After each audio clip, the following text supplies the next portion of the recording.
bu? Yo'q, endi buning olib chiqqan sababini aytaymi? Buning olib chiqqan sababi paxtani ichida yurgan vaqtda ya oxirgi ya nesini beradilar-ku. Dorisini.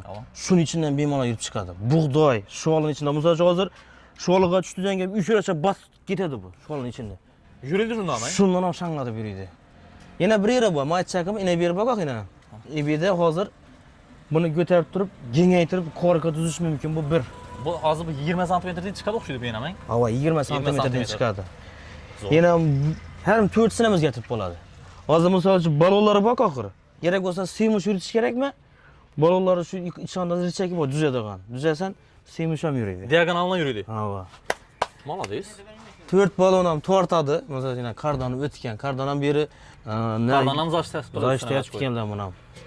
Undan 4 balon ham tortadi, 4 ham buriladi buni znash, tushundingmi? 4 ham buriladi. Aylangan masofani qisqartiradi-da. Atiz ichida katta polya yo'q-ku, misol paxtasiz ichidan tushsang, u quruqda aylanib kelmaysan-ku.